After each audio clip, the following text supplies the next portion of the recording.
Hello and welcome to the Intramural Basketball Captains video. My name is Mike Wyden, Director of Intramural Sports, and today we're going to be taking you through all the Captains video information that you're going to need to know to get your team signed up and play intramural basketball here at the University of Iowa. My name is Tommy Shore, the Assistant Director of Intramural Sports here at the University of Iowa. I'm going to take you through the first part of the slideshow, so let's get going. Our intramural sports staff, these are our graduate assistants, Andy Christopher and Matt McCarthy. They help run our program along with Mike and myself. You will see them out at the game site on different nights that you may be out playing intramural basketball, as well as our 7 intramural supervisors. You will see them wearing their yellow name tags and intramural sports supervisor polo shirts. If you have any program questions or any questions about intramural basketball on a nightly basis, you can seek them out and find them. They'll be able to help you out. Our website that you found by now, if you're watching this video, is imleagues.com that we use for registration. On this website you can find league announcements. You can add players to your roster once you get your team signed up and we get the season going here.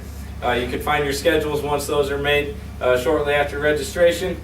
For other sports, you can find sport rules and information sheets by clicking on the handbooks and manuals link on that sports homepage. And you can find updated standings and brackets as we get going in the intramural basketball season. You as a team captain, you're watching this captain's video, some responsibilities that you have are to make sure all of your players are eligible. We don't want to be dealing with ineligible players and have to go back and assess some forfeits and things like that. So make sure all of your teammates are eligible. Make sure your teammates know sport and program rules. If they're participating in intramural basketball, we want them to know rules of the sport and rules of the program, so everybody's acting according to those rules and regulations. And if we need to contact you for any reason, contact your team. You, as team captain, will be our contact through the intramural office. Team roster, once you get signed up, you can add players to your roster on imleagues.com. The deadline to do this daily is 10 a.m. the morning of the game to be guaranteed to be eligible for that night's game. So if you play on a Tuesday night and you want to add somebody to your team, you need to do that by 10 a.m. the morning of that game for that person to be guaranteed eligible. And that process continues through the quarterfinal playoff round. If your team makes the playoffs, you can continue to add players to your team until 10 a.m. the morning of your quarterfinal game.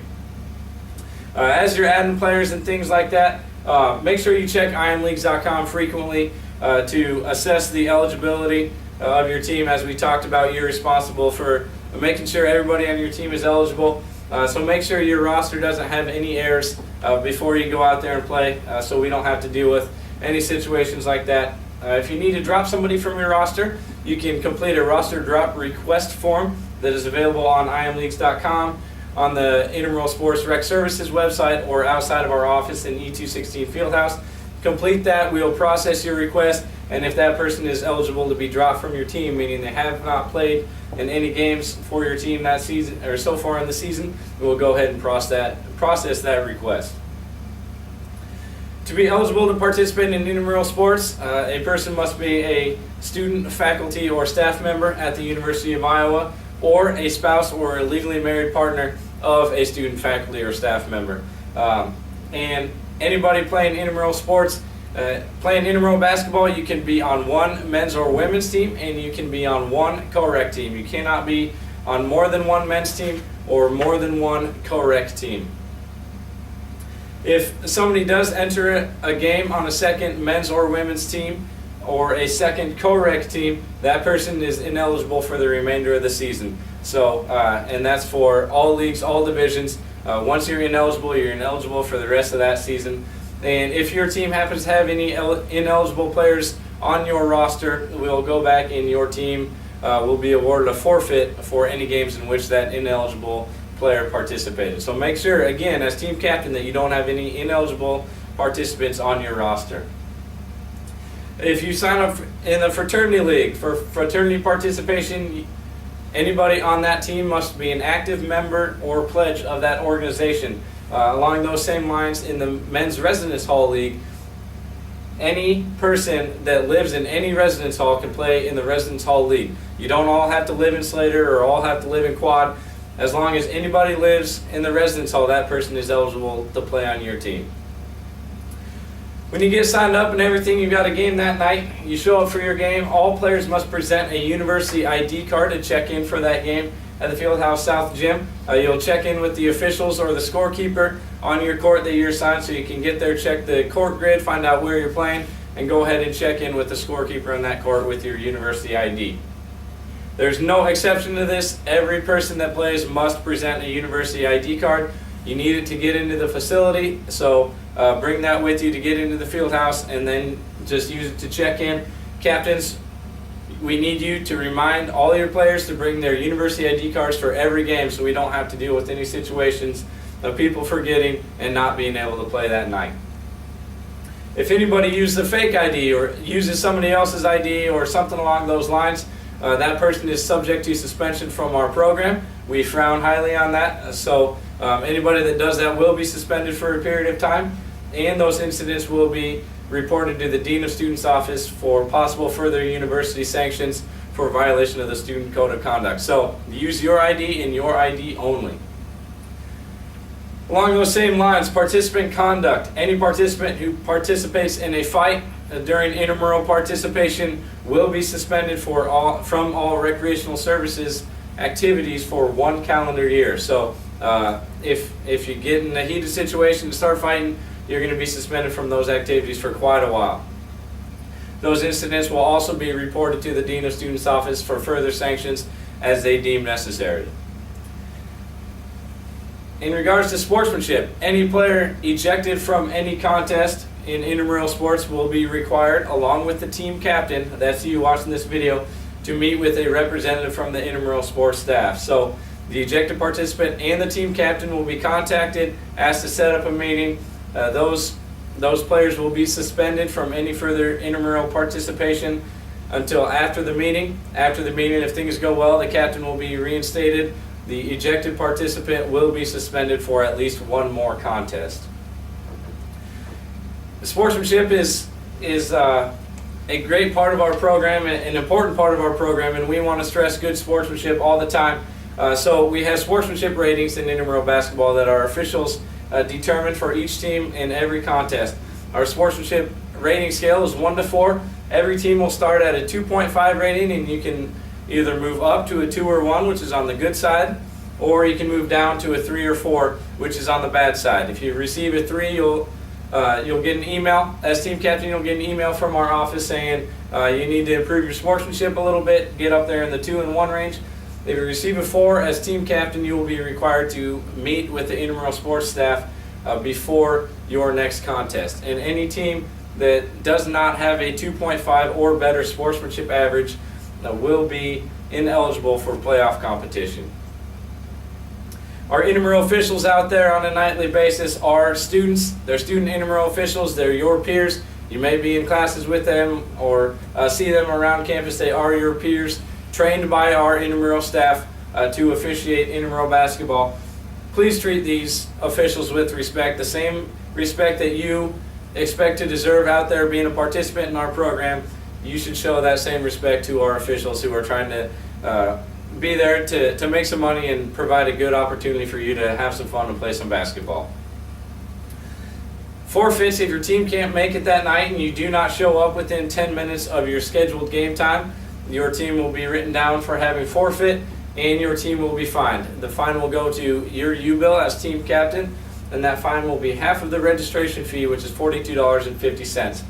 If after receiving that fine, you show up for the rest of tell us you want to stay in the league, show up for the rest of your games, you will receive a refund of that forfeit fine, but it's just something we want to do to make sure that teams are showing up for their scheduled games. If you know 5 people have a conflict, 5 people on your team have a conflict, you're not going to be able to field enough players to start the game or to play the game, you can avoid a forfeit by notifying our office by noon the day of your game to let us know that you need to default. We'll put you down for a default. We can contact the other team, contact the officials, tell them they do not need to show up for that game time, and we can make it easy on everybody knowing that there won't be a game that night. If the first time you do that, there's no fine. Thanks for letting us know. Take care of what you need to take care of, and we appreciate you letting us know. If it happens a second time, again, we want people out there playing. We want these games to happen. So if you need to default a second time, the team's captain's U-bill will be charged a 25% default fine. That's 25% of the registration fee. And if it happens a third time, the captain will be fined 50% of the registration fee on top of that 25% that was already fined previously. So the point is, we want you to be out there participating. We want teams to have games that are scheduled. We want them to happen. So make sure you do what you need to do to get your teams there. If something happens out on the court, protest, so you think it should be a one-shot foul instead of a two-shot foul, you can go ahead and protest that. So that's a misinterpretation or misapplication of the rule, not a judgment call. So if you think the opponent was out of bounds and it should be your ball, that is not protestable because that is a judgment call. The judgment of the official cannot be questioned in that situation. But if you want to protest, you must call a timeout immediately. Tell the officials you want to protest. Get the supervisor on duty over there to make a ruling, explain the situation. That supervisor will make a ruling. If you still do not agree with that ruling, you can say you want to submit a formal protest. You'll fill out a form, and you'll need to come into the intramural office in the field house by noon the next day and pay $5 protest fee. And the director and myself will hear your protest. If your protest is upheld, we will return your $5 and we will go back and replay the game from the point of the protest on. And if it is not upheld, we will keep your $5 and the result of the game will stand as is. In intramural basketball, we have a t-shirt policy for all of our teams. We need you to wear matching colored team shirts with numbers, and you will choose your t-shirt color at registration. These numbers may not be taped on. They must be permanent. Marker, iron pressed on, things like that. They cannot be taped on with athletic tape or duct tape because those come off when you start sweating. Like I said, you'll choose your team color at registration to finish that process. And if somebody shows up to play for your team does not have a number or a shirt the same color as the rest of your team, that person will not be allowed to participate in that contest. Once registration completes and we get team schedules made, we will post those on imleagues.com. That'll be done on Thursday, January 31st, and games will begin the Monday after the Super Bowl, which is Monday, February 4th. A note for any team signing up for a Wednesday night division, because of the home Iowa men's basketball game on February 27th, we will be rescheduling any games that would have been played on February 27th. So our staff, after registration is complete, our staff will be contacting the U.S. captains to figure out a time that you and your opponents can play and reschedule that game that would have been played on February 27th. Once we get going, we have some games completed. We will have league standings posted on the intramural bulletin boards outside our office in E216 Fieldhouse, and these standings will also be available on imleagues.com. Playoffs, when we get down to the end of the year, men's A playoffs will consist of the top 2 teams in every men's division will qualify for the men's A playoff bracket, so that's every men's open, fraternity, and residence hall division. The third place team in each of those divisions will qualify for the men's B playoffs, which is a separate bracket than the men's A.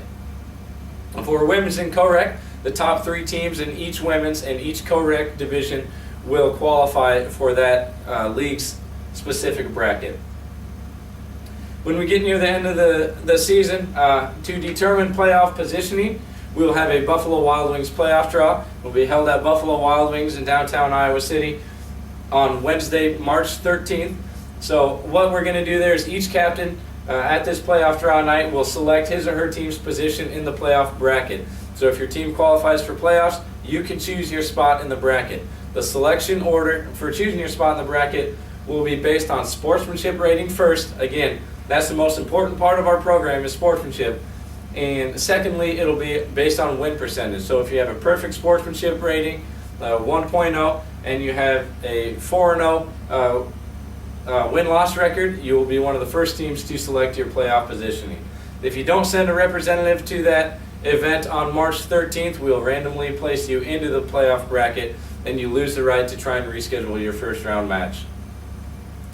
The games will be held in the Fieldhouse South Gym, so schedules are made. You got a game schedule, show up to the Fieldhouse South Gym. Again, bring your university ID to get into the facility.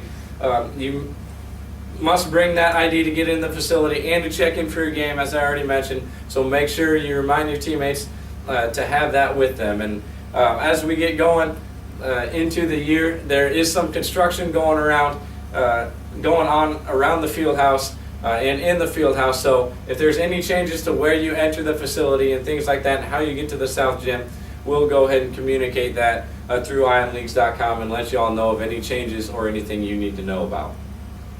So to go through some specific game rules and the rest of the slideshow, our director Mike Wyden will be taking over. Thanks, Tommy. Appreciate it. We'll go through some of those specific game rules as Tommy talked about. For intramural basketball, we're going to consist our game of two 14-minute halves with regular basketball clock. So it's going to stop on all whistles, so fouls, out of bounds, timeouts, those kind of things. But two 14-minute halves. We'll have a 5-minute halftime. Then for overtime, we'll go for 3 minutes. And the second overtime, if that's necessary to get played, it'll be a sudden death. First team to score wins. So each team's going to receive 3 full timeouts for the game. 1 additional timeout will be added for the overtime period and any other timeouts that you haven't used for that game. Jewelry, pretty standard rule for all of our intramural sports. For your safety, all jewelry needs to be removed. So anybody that's in a game that has jewelry on, so a Lance Armstrong bracelet, necklace, earring, anything like that, you're automatically going to be removed from the game by the officials. You'll have to get subbed out for, and you cannot play until that jewelry is removed. If there's some repeated violations, you refuse to take stuff off and try to get back in the game, that could result in a technical foul. Our mercy rule for basketball is 20 points or more at any time during the second half. And when that comes into play is when we have a 20-point lead in the second half, it'll be a continuous clock at that point, unless we have something like a timeout or an extended injury. If the deficit falls below 20 at that point, then the clock is going to go back to regular basketball clock where it stops on all whistles. Fouls, each player gets 5 fouls, just like a normal basketball game that you'd play in high school.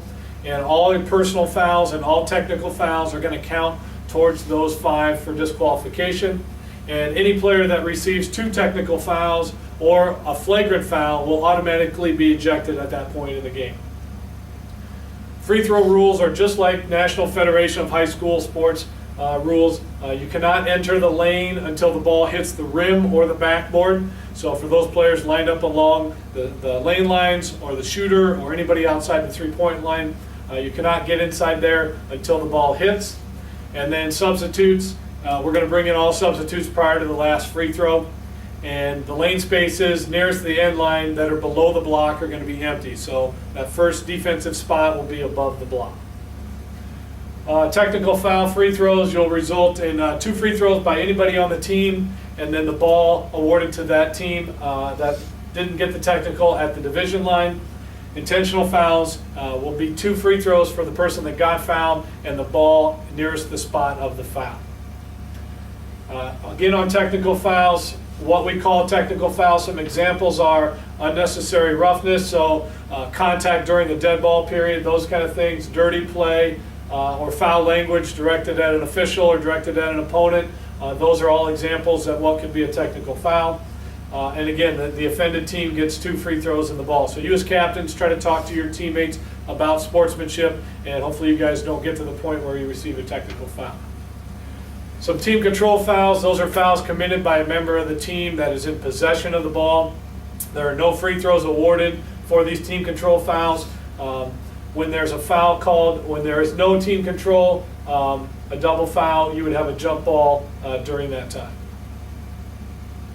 Substitutions, everybody's got to substitute at the scorer's table. There'll be a scorekeeper at a desk. You have to go check in with them just like you would in high school basketball, and you have to wait to be beckoned on by the official during the next stoppage of play. So it's not like pickup basketball where you can just sub in and out on the fly. You have to wait until the dead ball. If you do violate the substitution rule, it's a technical foul. Will be called on that substitute who enters that game illegally. If you're playing co-rec basketball, there's a few different rules that we've adapted for our co-rec games. It'll still be 5-on-5, but it'll be 3 women and 2 men. To start the game, you must have a minimum number of 2 women and 2 men in order to get that game started. So make sure you have 2 of each in order to start the game. Then a co-rec game can continue if we start the game and there's injuries or things like that happen. If you get down to 4 players, it's got to be 2 and 2 or 3 and 1. If you have some injuries or something like that, you're down to 3 players, you can continue that game with 2 and 1 either way. And then for the co-rec game, we will be using the women's size 28.5 size basketball for all those co-rec games. Officials training, as Tommy talked about earlier, we do hire student officials that are University of Iowa students to officiate our game. And so for those of you that might be watching this, that may be looking for some extra source of income, or maybe has been interested in getting involved as an official, we invite you to come to our officials training, which begins on Saturday, the 27th of January, at 6:30 p.m. in the field house. A little bit about our Buffalo Wild Wings Points Championship. We award points based upon the finishing order of every team or individual in every single sport that we offer. And those points are kept track by your team name. So if you have a team name, if you were the Hawkeyes in flag football, you should be called the Hawkeyes in basketball, and you can award yourself points for your finishing order. And then as we keep track of those, we award championships in men's, women's, co-rec, the sorority and fraternity divisions. And those championships result in a trophy. We present you with a trophy and a $100 gift card to Buffalo Wild Wings that you guys can use as a team to go celebrate. And then also the championship t-shirts that we're going to be giving you for those championships as well. We also invite teams to come out and a chance to play in a scrimmage that is put on in association with our officials training. And officials training for those scrimmages will be Wednesday, January 30th at 7:00 p.m. in the South Gym. And so if your team wants to get some extra practice in, we need you to call this number, our Intramural Sports Office, 335-9292, and get signed up. There's only a limited number of spots for those. So if you're interested, give that number a call and we'll add you to our list of scrimmage teams. This is a map of our NERSA National Collegiate Championships for basketball.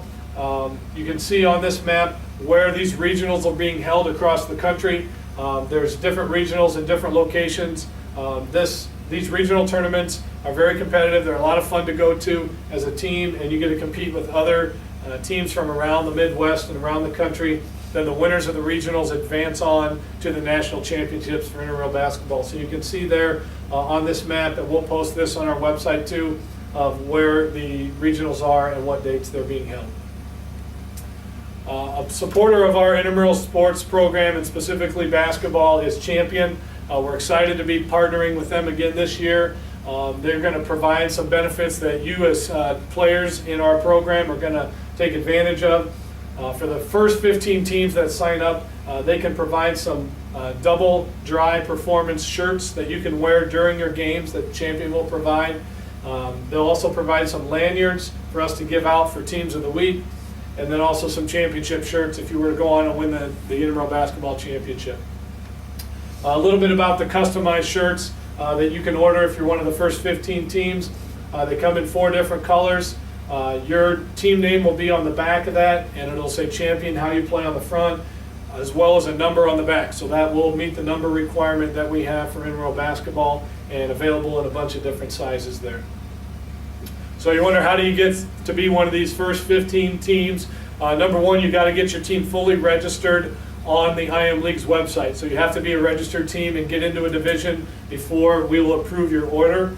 And so when you submit your application, our staff approves that. So once you have all your registration done, we'll check that. We also need to make sure you have an appropriate team name, so that way it's appropriate for what we put on the back.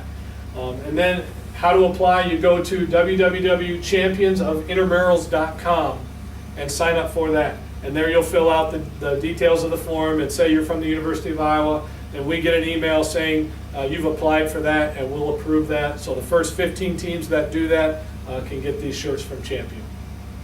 Another program I want to mention is our eChug program. It's a partnership with the Division of Student Life. It's an online alcohol assessment that is confidential, that we are hoping to get a lot of intramural participation from. So what we're doing is providing an incentive for you to get a refund of your entry fee for intramural basketball if you can get 75% of your final team roster to complete that eChug alcohol assessment. So if you're interested in that, want to get your entry fee back, go ahead and get that information off of our website, and it'll walk you through the steps on how to go through this alcohol assessment. It's online. It takes about 15 minutes to complete, and it's something that we're really behind here at Intramural Sports. A few meetings I want to mention. We do have a free agent meeting coming up on Tuesday, January 29th at 2:00 p.m. in room 201 in the field house. This is a chance for us to match up free agents who may not be on a team but want to join a team. They don't know enough people that want to play basketball. And then you as a team captain that maybe need a couple extra players can come to that meeting and we can match you guys up with teams that need players with players that need teams. The wait list meeting is for any teams that are not currently in a specific division. So when you sign up, you're going to pick your division of Sunday night at 6 p.m. is when you want your games to be. If the divisions are filled, we do have an opportunity to add more divisions so you can join our wait list. And if you're on our wait list, you need to come to the meeting on January 30th at 2 p.m. and just send a representative of your team. And at that time, at that meeting, we will allow you on the wait list to choose any available spots that are also open, and we'll open up some extra leagues there. So make sure you're at that meeting if you're on the wait list. Some things that are new this year, starting last fall, we did some Friday night series events that you may have been a part of. These are all free. We want to provide these one-night alternative events to give you something to do on Friday nights. And for this spring, we're going to have a wiffle ball tournament, an inner tube water polo a tournament there at the CRWC, and then a kickball tournament as well. So you can check online at imleagues.com for information about all these sports. So kind of to sum up a little bit about our registration, what you need to do to get your team registered. Number one, after you watch this video, is take the captain's quiz. Once you pass that, you'll need to add to your team roster in order to get to that minimum player requirement for basketball. Then once you've met the minimum number, you'll be able to pay your entry fee through PayPal. Then you'll select the day and the time that you want to play every week for your regular season. You'll pick the shirt color that your team wants to be, and all that information has to get done prior to our deadline of 8 a.m. on Wednesday, January 30th. If you have any questions about registration or anything about what we've talked about in our captain's meeting video today, you can give us a call at 335-9292 or send us an email at intramural-sports@uiowa.edu. Thanks for your time and attention, and good luck to you this year.